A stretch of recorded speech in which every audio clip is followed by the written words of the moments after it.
بسم اللہ الرحمن الرحیم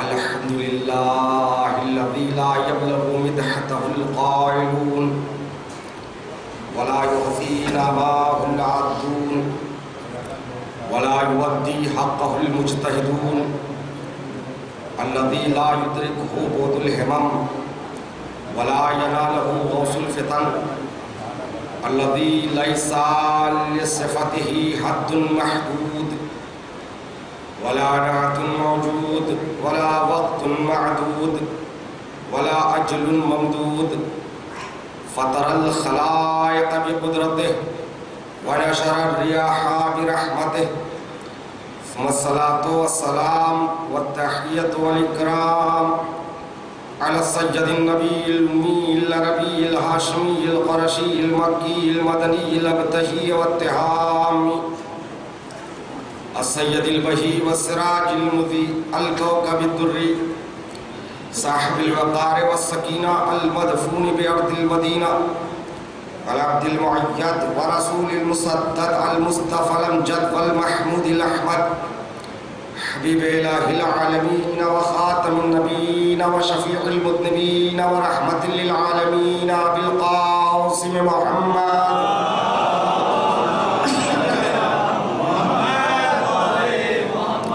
وآلہ الطیبین الطاہرین المعصومین المظلومین المنتخبین الصابرین الشاکرین واللعنة الدائمة على أعدائهم وغاصب حقوقهم ومنکر فضائلهم ومناقبهم ومصائبهم وعظمتهم وبلایتهم اجمعین اما بعد فقد قال الله تعالى تبارك في كتابه الكريم وهو اصدق القائلين قوله الحق بسم الله الرحمن الرحيم يوم ندعو كل اناس بامامهم صلوات محمد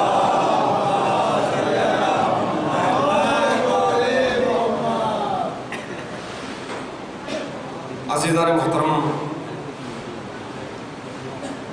خالق کائنات اپنی کتاب پر حکمت میں یہ اعلان کر رہا ہے قیامت کے دن ہم گروہ انسانی کو انہی کے امام کے ہمراہ آواز دیں گے۔ وعدہ الہی ہے، قول صادق ہے کہ ہر انسان کو اسی کے امام کے ہمراہ قیامت کے دن محشور ہونا ہے۔ عقیدہ امامت بنیاد مذہب ہے۔ کیوں؟ اس کا تعلق دنیا سے بھی ہے، آخرت سے بھی ہے۔ دنیا میں ان کی معیت میں ان کے نقوش عصمت کو اپنے لیے مشعل راہ حیات قرار دیتے ہوئے قدم بہ قدم آگے بڑھنا ہے۔ جو دنیا میں ان کے ہمراہ ہوگا وہ آخرت میں انہی کے ساتھ محشور ہوگا۔ لہذا پہلا فریضہ اور پہلی ذمہ داری ہماری یہ ہے کہ ہم اپنے وقت کے امام کو پہچانیں۔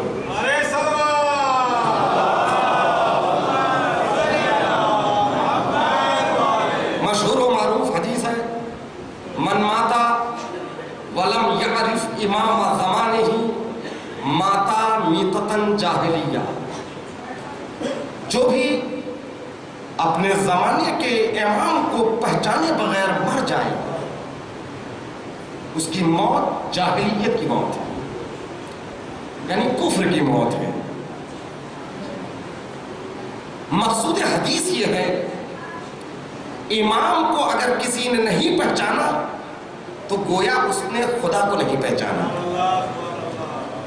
اور جس نے خدا کو نہیں پہچانا وہ کافر مرا۔ ایک صلوات پڑھے محمد علیہ محمد.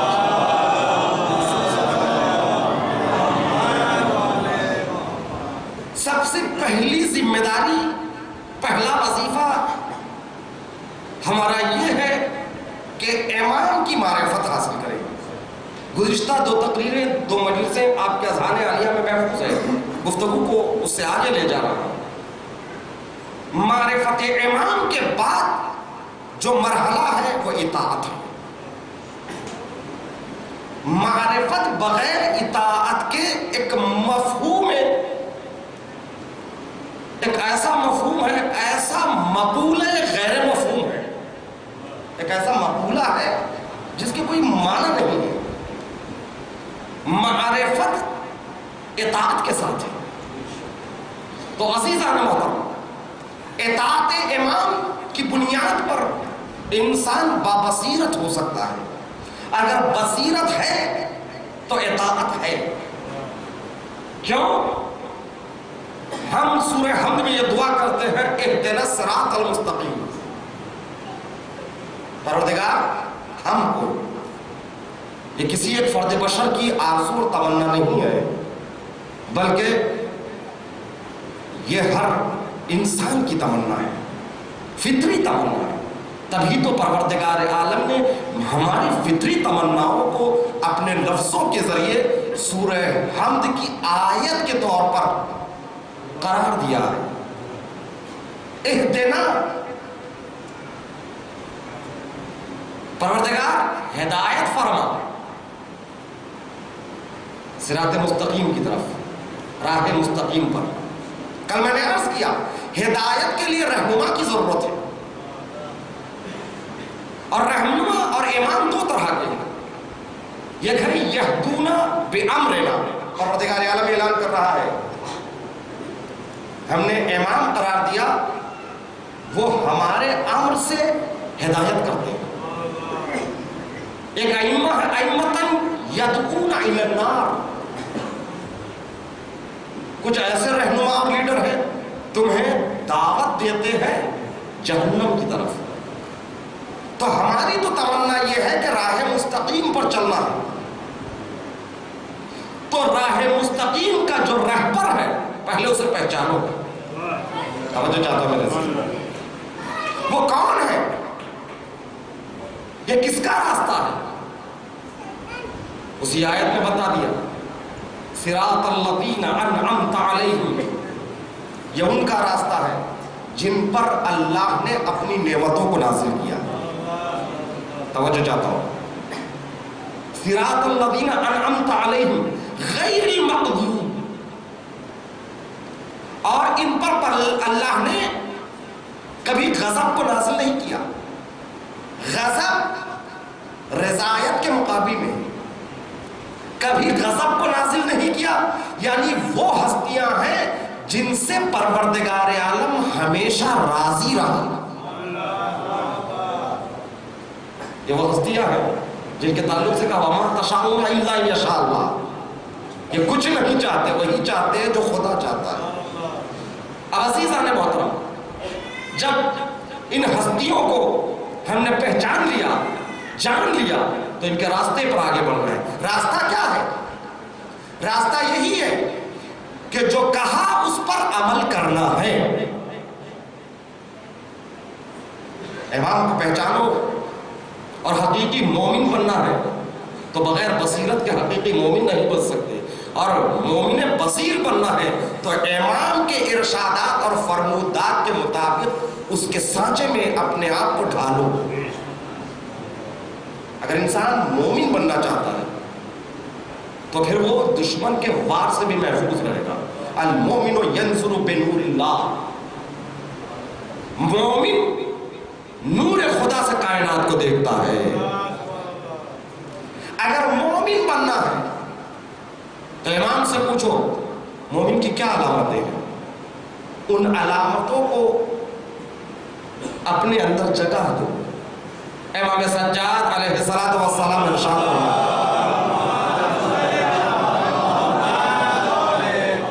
خصال شیخ صدوق میں بہت سی ایسی روایتیں ہیں، بہت سی ایسی حدیثیں ہیں جن میں ائمہ اطہار نے مومن کی نشانیاں ہمیں بتائی ہے تاکہ اس کے مطابق اپنے آپ کو کریں.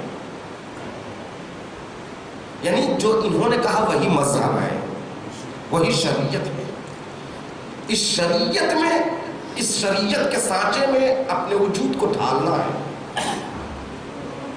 یہ نہیں کہ اپنے مرضی کے مطابق شریعت کو بنا لیں.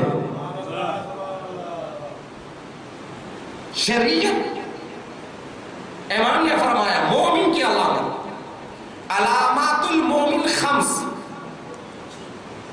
توجہ چاہتا ہوں شاید اسی پر بات آج تمام ہو جائے.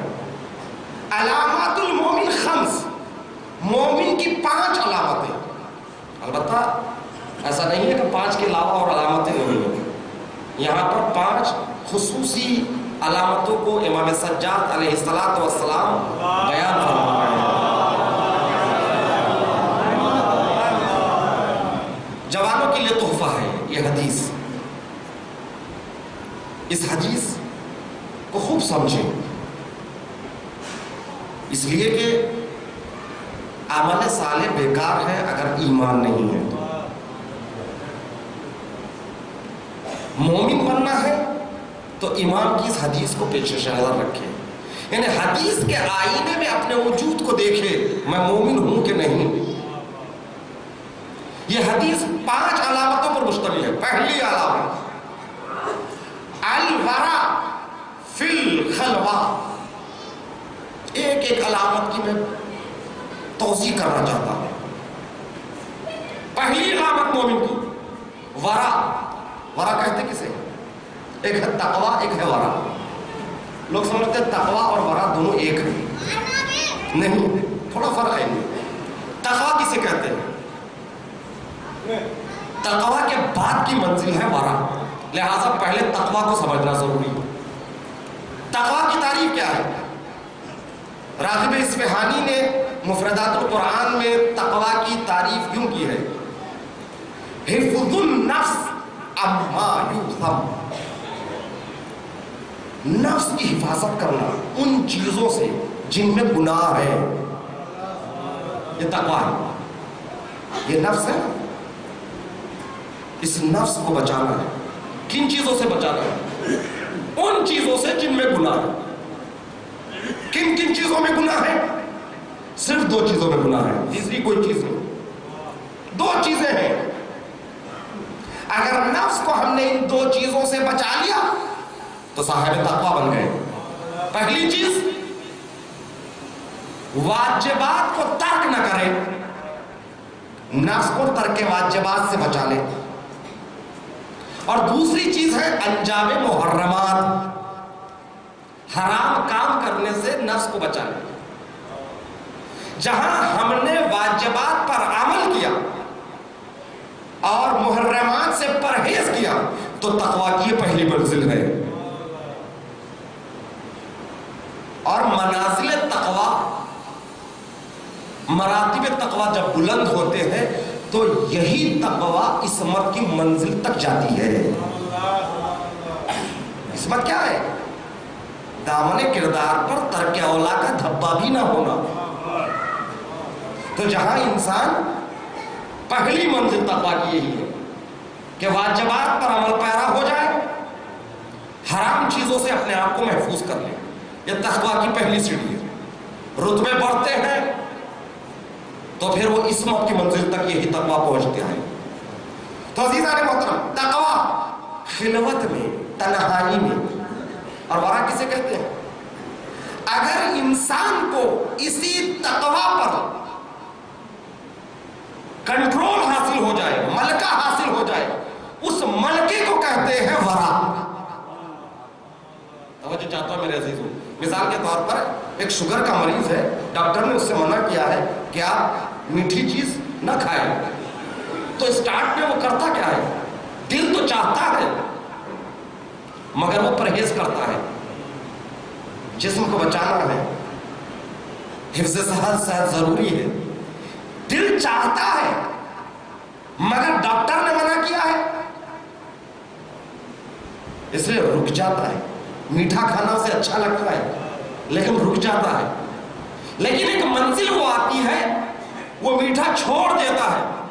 اگر ڈاکٹر اسے کہہ دے آپ کھا سکتے ہیں تب اسے وہ میٹھی چیز اچھی نہیں لگتی. ترک کرتے کرتے عادت ہو گئی ہے, ملکہ حاصل ہو گیا ہے, اب اس میں طلب بھی نہیں ہے. توجہ چاہتا میرے عزیزوں, ایک سلوات پڑھیں محمد والے محمد کی جان. پھیکی چائے پیتے پیتے عادت پڑ جاتی ہے, پھر میٹھی چائے اچھی نہیں لگتی. تو عزیزان محترم اسی طرح مقام ترک ہے تقوی, اور اسی ترک پر اگر ملکہ حاصل ہو جائے اسی کو کہتے ہیں ورع. یہ بہت اہم ہے. امام سجاد فرماتے ہیں مومن کی علامت یہ ہے کہ یہ ورع جو ہے ملکہ صرف لوگوں میں نہ ہو, خلوت میں بھی وہ متقی ہو تب وہ مومن ہے. مجمع میں تو ہر گنہگار متقی بن جاتا ہے. میں آپ کے درمیان میں کیا میں غلط کام کر سکتا ہوں؟ میں ایک چھوٹا بچہ بھی کوئی غلط کام نہیں کر سکتا. کیوں؟ دوسروں کا خوف ہے. ہاتھ میں تسبیح لے کر بیٹھا ہوں, سر جھکایا ہوں, نامحرم آتے جا رہے ہیں, سر جھکایا ہوں. کیوں؟ میں لوگوں میں بیٹھا ہوں, خلوت میں نہیں ہوں, جلوت میں ہوں, بس میں ہوں. یہ تقوی کی علامت نہیں. تقوی یہ ہے کہ میں اپنے کمرے میں اکیلا ہوں اور میرے ہاتھ میں موبائل ہے, نیٹ ہے, میں وہ نہ دیکھوں جس سے خدا نے منع کیا. توجہ چاہتا ہوں میرے سے. بھئی لوگوں میں تو بیٹھ کر حرام چیزوں سے پرہیز کرنا یہ علامت تقوی نہیں ہے. تقوی کی علامت یہ ہے کہ ہم تنہائی میں بھی پیش خدا رہیں. یہی تو امام خمینی رحمت اللہ علیہ نے فرمایا عالم محضر خدا است. یہ عالم, یہ دنیا ہے خدا کے حضور ہے. در محضر خدا گناہ نہ کنید, اور خدا کے محضر میں کبھی گناہ نہ کرنا. آیت اللہ جواد عاملی اپنے گھر میں اپنے کمرے میں بھی بیٹھتے ہیں مطالعے کے لیے تو بہت احترام سے ادب سے بیٹھتے ہیں. کسی نے ان سے پوچھا آپ تنہائی میں بھی اس طرح بیٹھ رہے ہیں جیسے آپ کے لوگ آپ کے سامنے بزرگان بیٹھے ہیں؟ انہوں نے کہا کیا تم سمجھ رہے ہو کہ تنہائی میں ہو؟ اللہ اکبر, خدا دیکھ رہا ہے, اس کے حضور بیٹھا ہے.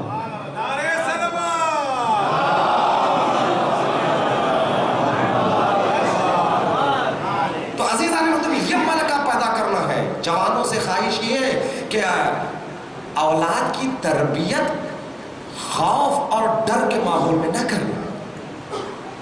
بچے کو آپ ڈرائیں گے یہ نہ کرو وہ نہ کرو, جب تک آپ کے سامنے رہے گا وہ نہیں کرے گا. لیکن جب آپ کے سامنے سے ہٹ جائے گا, اب تو بابا نہیں ہے, اب تو ماں نہیں ہے, تربیت یوں کرو. ڈانٹ اور غصے سے کسی چیز کو منع نہ کرو, اس چیز کی حقیقت سے اس کو آشنا کرو. یہ بہت ضروری ہے. تو عزیزان محترم تنہائی میں تقویٰ. جناب یوسف زلیخا نے دربار میں طلب کیا, گھر میں طلب کیا, گناہ کا ارادہ کیا. سورہ یوسف ہے, سورہ یوسف کو پڑھیے, ترجمہ پڑھیے, تفسیر پڑھیے. کوئی داستان نہیں ہے صرف. نحن نقص علیک احسن القصص, احسن القصص. پروردگار عالم رسول سے کہہ رہا ہے اے پیغمبر ہم آپ کے لیے بہترین داستان سنا رہے ہیں. یہ بہترین داستان ہے, عبرت ہے اس میں. کیسی عبرت ہے؟ زلیخا جناب یوسف کو طلب کرتی ہے. اہتمام کیا گناہ کے لیے زلیخا نے. توجہ چاہتا ہوں میرے عزیزوں, اہتمام کیا کیا؟ کنیزوں کو چھٹی دے دی, غلاموں کو چھٹی دے دی. ایک کنیز خاص کو رکھا اور اس سے کہا جیسے جیسے وہ آتے جائیں تم دروازوں کو بند کرتے جانا. 7 دروازوں سے ہو کر جناب یوسف کو زلیخا کے کمرے تک پہنچنا تھا. یوسف بے خبر ہے, وہ آ رہے ہیں, دروازے بند کیے جا رہے ہیں. یوسف جب آئے زلیخا آگے بڑھی، یوسف کا سر جھکا، کہا خدا دیکھ رہا ہے۔ اللہ اکبر۔ وہ تو یہ سمجھا، وہ تو یہ سمجھ رہی ہے یہاں تو کوئی نہیں ہے، کنیز خاص کو بھی رخصت کر دیا، بھیج دیا، اب تو کوئی نہیں ہے یوسف، نہیں خدا دیکھ رہا ہے۔ ایک مرتبہ پیچھے پلٹتی ہے، دیکھتی ہے بت ہے، جس خدا کو مانتی ہے وہ بت ہے۔ ایک مرتبہ ایک چادر اس بت پہ اڑا دیتی ہے اور کہتی ہے یوسف اب تو خدا نہیں دیکھ رہا ہے۔ یوسف نے کہا یہ تیرا خدا ہوگا جو پردے ڈالنے سے چھپ جاتا ہے، میرا خدا ہر پردے سے مجھے دیکھتا ہے۔ صلوات پڑھے محمد والے محمد۔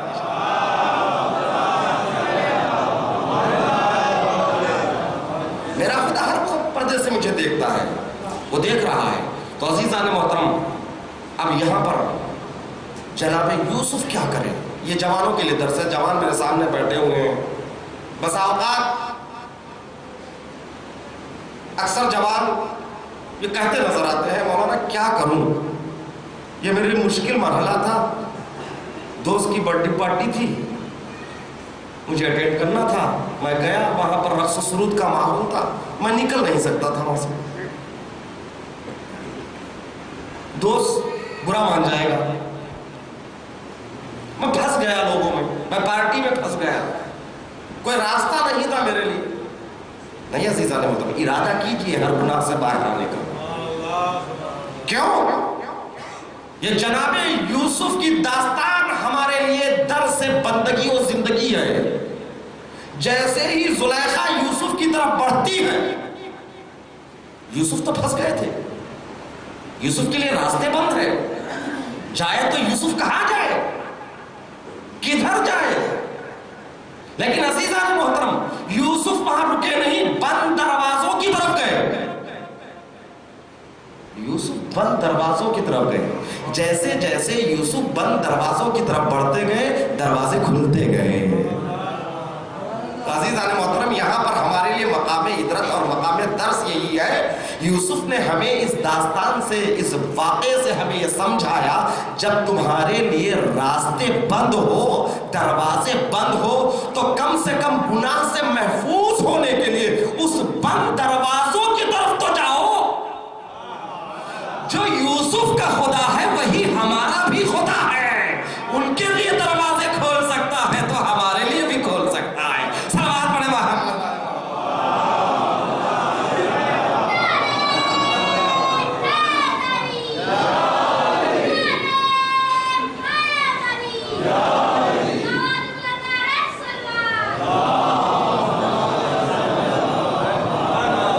ایسا تو نہیں ہے نا یوسف کا خدا کوئی اور تھا، ہمارا خدا کوئی اور ہے، جو خدا یوسف ہے وہی ہمارا خدا ہے، جب ان کے لیے بند دروازے کھول سکتا ہے۔ عزیزان محترم، حرکت تو کرو، چاہے وہ گناہ سے نکلنے کے لیے ہو یا تلاش رزق کے لیے ہو، اس لیے تو کہا جاتا ہے نا حرکت میں برکت ہے۔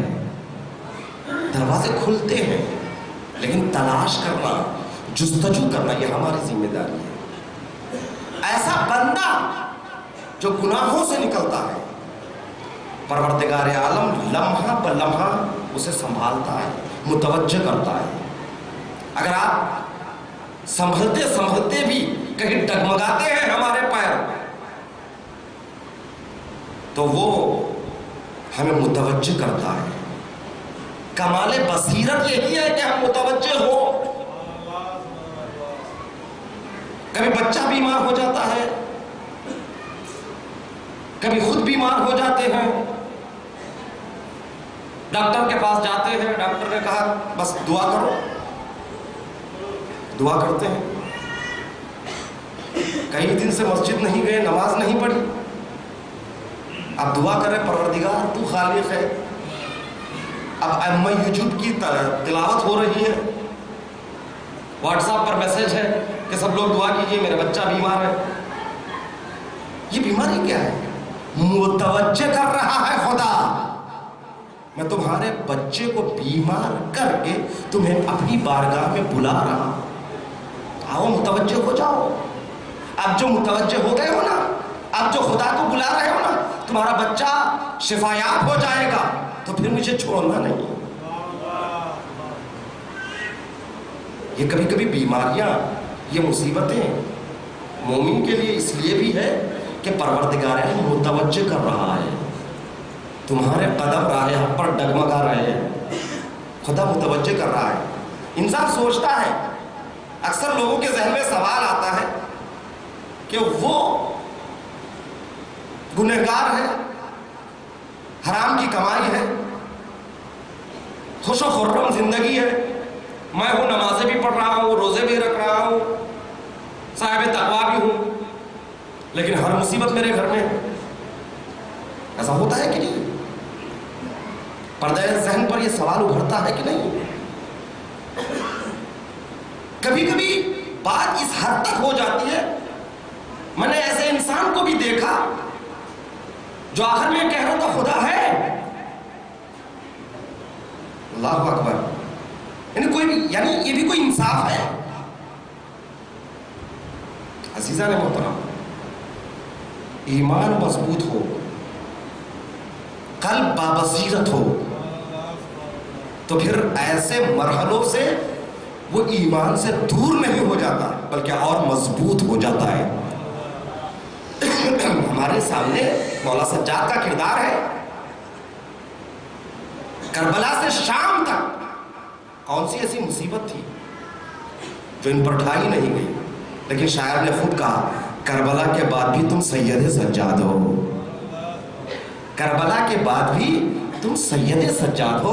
دوسرا ہوتا تو کہہ دیتا خدا کوئی نہیں. ایک صلوات پڑھیں محمد والے محمد.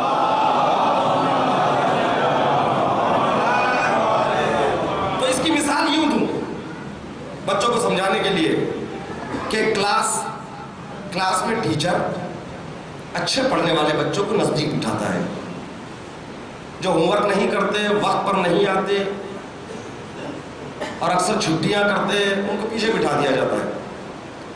وہ ہوم ورک نہیں کرتے، ٹیچر انہیں پوچھتا بھی نہیں، پوچھنے کی ضرورت نہیں، وہ کبھی ہوم ورک نہیں کرتے. لیکن جو بچہ روزانہ ہوم ورک کرتا ہے، وہ ایک دن ہوم ورک نہ کرے تو ٹیچر کیا کرتا ہے؟ خبردار، یہ اول اور آخر ہے، پھر کبھی یہ شکایت ہم نہیں سنیں گے.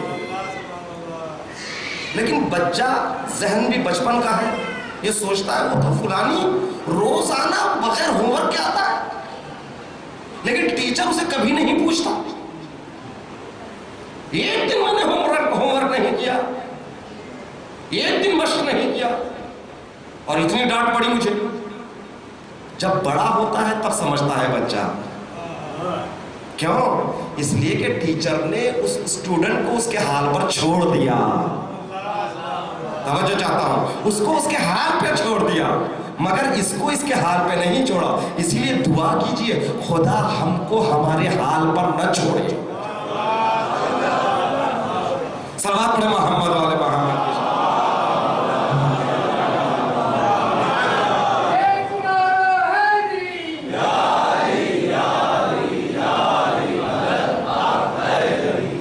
خدا ہم کو ہمارے حال پر نہ چھوڑے. یہ جو گنہگار ہے، ان کے پاس یہ پیسہ ہے، زندگی کی عیش و عشرت ہے، گویا خدا ان کو ان کے حال پہ چھوڑ دیا. آخرت میں پتہ چلے گا. یہ ہمیں پروردگار عالم متوجہ کر رہا ہے. اللہ اکبر. ایک خیاط تھے رجب علی خیاط، ان کا ایک عارف تھے. ان کا ایک واقعہ خدا کیسے متوجہ کرتا ہے، اس واقعے سے ذرا سمجھنے کی کوشش کریں. رجب علی خیاط عارف، ایسا عارف ہے کہ کئی مرتبہ امام زمانہ سے ان کی ملاقات ہوئی ہے. آپ حضرت ذرا صلوات پڑھتے ہوئے آگے آ جائے. ایک اور صلوات پڑھے محمد والے محمد.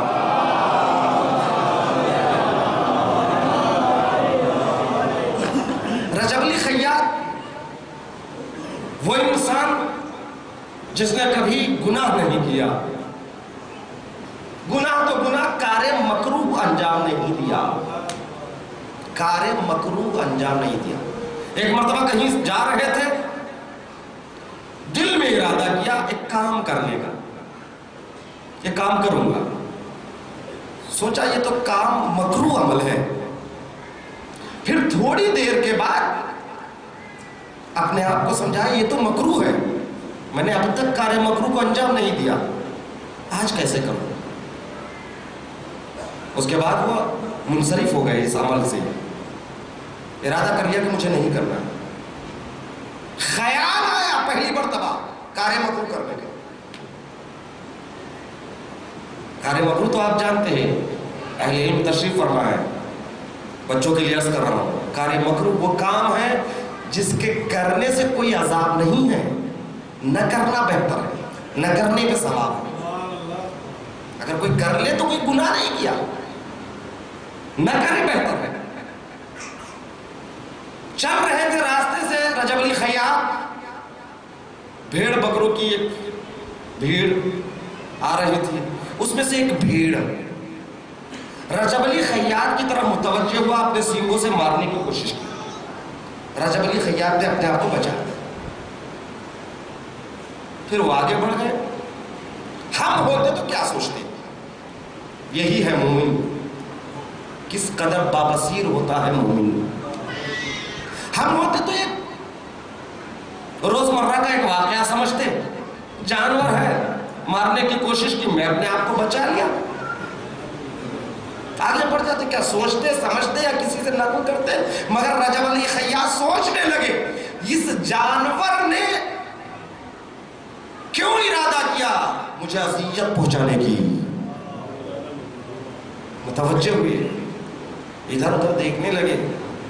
دور ہی ایک مسجد نظر آئی، گئے مسجد میں، نماز پڑھی، روتے رہے، سجدے میں سر رکھ کے پروردگار یہ واقعہ میرے ساتھ کیوں پیش آیا. یہ ہے بصیرت. زندگی کے کسی بھی واقعے کو کبھی ہلکا نہ لینا، کوئی نہ کوئی اس کے پیچھے مصلحت پوشیدہ ہے. ایک معمولی واقعہ ہے نا، سانپ کاٹنا، بچھو ڈنگ مارنا، لیکن ہر واقعے کے پیچھے کوئی نہ کوئی ریزن ہے. رجب علی خیاط عالم شہود میں آواز آتی ہے، رجب علی یہ واقعہ تمہارے ساتھ اس لیے پیش آیا، ہم تمہیں بچانا چاہتے ہیں، اس لیے کہ تم نے کار مکروہ کا ارادہ کیا. آج اللہ اکبر، تم نے آج مکروہ کام کرنے کا ارادہ کیا ہے. تو ایک مرتبہ برجستہ رجب علی خیاط نے کہا معقول کیا تو نہیں. تو آواز آئی اس نے مارا بھی تو نہیں. صلوات پڑھے محمد والے محمد.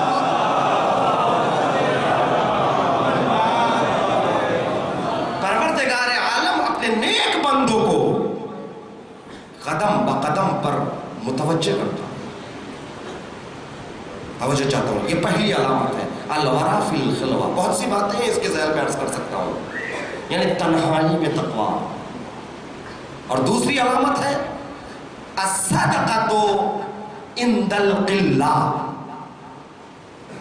لاکھوں روپیہ آپ کے پاس ہے، فقیر آئے 10 روپے اٹھا کر آپ نے دے دیا، کمال نہیں کیا. بڑے لوگوں کے پاس پیسے ادھر ادھر پڑے رہتے ہیں، لاکھوں روپیوں کے مالک ہیں، فقیر نے سائل نے دراز کیا، آپ نے 10 روپے اٹھا کر دے دیا. یہ کمال نہیں ہے. کمال یہ ہے کہ خود کے پاس بھی اتنا نہیں ہے کہ زندگی بسر کرے، اس قلت میں بھی فقیر کو دے. یہ مومن کی علامت ہے. توجہ چاہتا ہوں، اہل بیت نے صرف کہا نہیں بلکہ عمل کر کے بتا دیا. 3 دن روزے رکھے اور تینوں دن جب افطار کو آمادہ کیا، ایک دن اسیر آتا ہے اور ایک دن یتیم آتا ہے، ایک دن مسکین آتا ہے. تینوں دن اہل بیت نے اپنی روٹیوں کو ان کے حوالے کر دیا، اس اخلاص کے ساتھ حوالے کیا. پروردگار عالم نے سورہ دہر کو نازل کر کے ان کا شکریہ ادا کیا. صلوات پڑھے محمد والے محمد.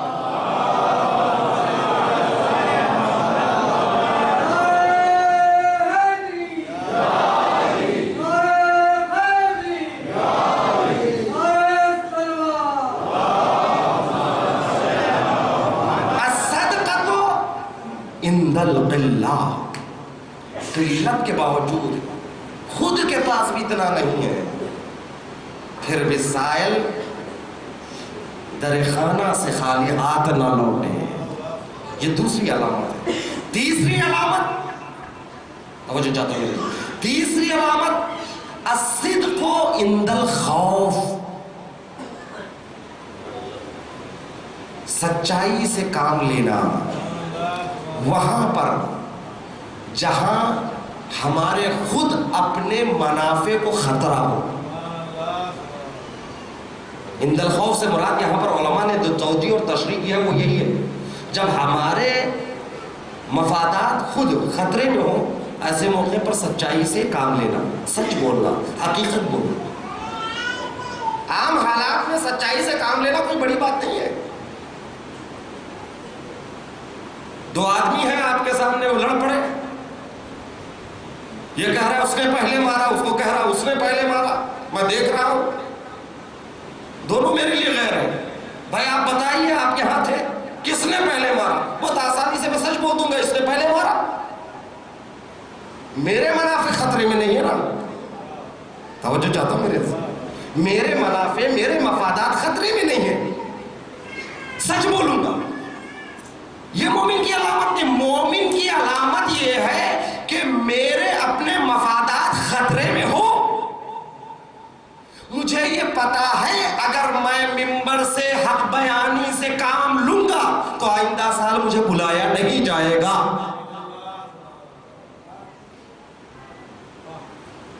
ایسے اس یقین کے باوجود بھی ممبر سے حق گوئی سے کام لینا، یہ علامت مومن ہے. اس سے لوگ ہیں حقائق کو اس لیے چھپا دیتے اور کہتے بات تو آپ کی ٹھیک ہے، آپ صحیح کہہ رہے ہیں، مگر یہاں معلوم نہیں ہے، یہاں کی بات الگ ہے. بات سچ ہے، حقیقت ہے تو پھر بیان کرو.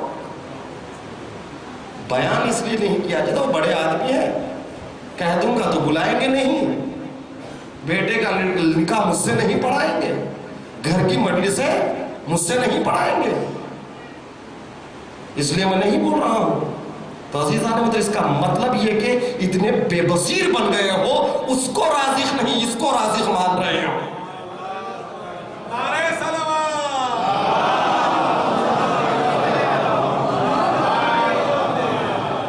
عزیزان محترم، یہ توکل، یہ ایمان اپنے اندر پیدا کریں.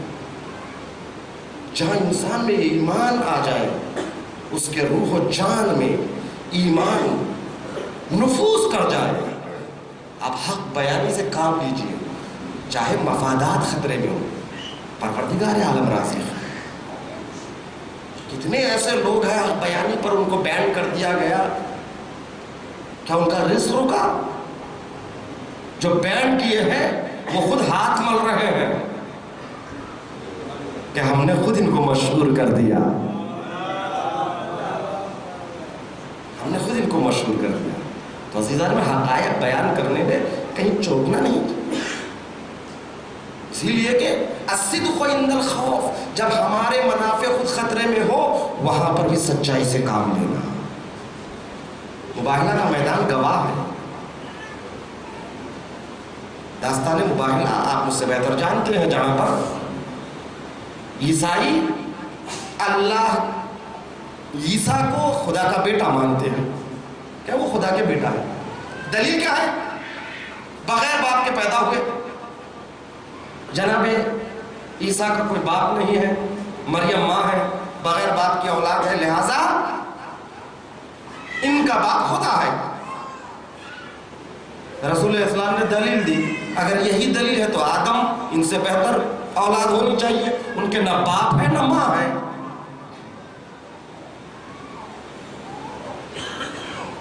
دلیل کٹ گئی نا ان کی. لیکن دلیل کٹنے کے باوجود بھی اپنی بات پر اڑے رہے. کیوں اڑے رہے؟ آج بہت سے ذاکرین اور علماء اور خطبہ ایسے ہیں حقائق کو جاننے کے باوجود بھی کچھ باتوں پر اڑے رہتے ہیں. کیوں رہتے ہیں؟ اس لیے کہ اگر وہ حقیقت کو قبول کر لے تو مجمع ہاتھ سے نکل جائے گا. انہیں جمع حاضر کی تو فکر ہے، واحد غائب کی فکر نہیں ہے. سلوات پڑھیں محمد